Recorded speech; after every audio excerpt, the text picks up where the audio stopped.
अस्सलाम वालेकुम वरहमतुल्लाहि वबरकातुहू। यूँ तो इंसान की तरफ से अल्लाह की बारगाह में पेश किया जाने वाला हर अमल जो इखलास पर मबनी हो अल्लाह की बारगाह में एक मकाम रखता है। खुदा के यहाँ उसकी बड़ी कद्र व मंजिलत है और अल्लाह के यहाँ उसका बहुत बड़ा अजर है। हुज़ूर अक़दस सल्लल्लाहु अलैहि वसल्लम की बारगाह अक़दस में एक सहाबी हाजिर हुए। अर्ज़ की, या रसूल अल्लाह सल्लल्लाहु अलैहि वसल्लम, मुझे बताइए खुदा के यहाँ कौन सा अमल सबसे ज़्यादा महबूब तरीन है, मकबूल भी है और महबूब भी है, वो बंदे का कौन सा अमल। देखिए, सवाल पर गौर कीजिए। सवाल करने वाले ने कमाल कर दिया और समझने वालों के लिए और तफक्कुर करने वालों के लिए क्या ही खूबसूरत पैगाम छोड़ा है। सरवर आलम सल्लल्लाहु अलैहि वसल्लम ने जवाब देते हुए अरशाद फरमाया, हर वो अमल कि जो तुम पाबंदी के साथ करते हो, यानी बिला नागा करते हो, यानी उसमें आप किसी किस्म का नागा न करें।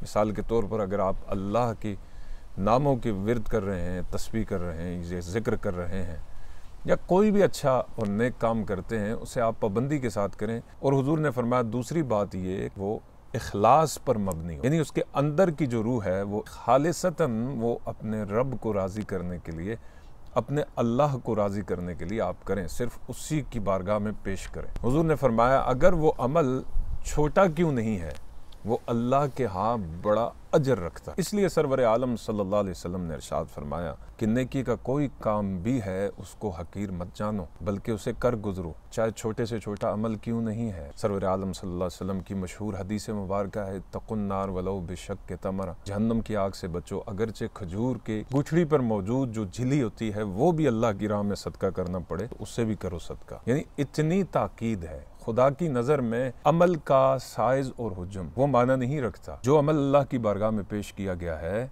अल्लाह उसमें मौजूद इखलास की तरफ देखता है कि मेरे बंदे ने कितने खुलूस से, कितनी मोहब्बत से इस अमल को सरअंजाम दिया है। लिहाजा ये चीज़ बड़ी अहमियत की हामिल है कि हम जो भी अमल करें उसे पाबंदी के साथ करें। चीज़ उसमें यह है कि हम उसे इखलास के साथ अल्लाह की बारगाह में पेश करें। अल्लाह कबूल फरमाए।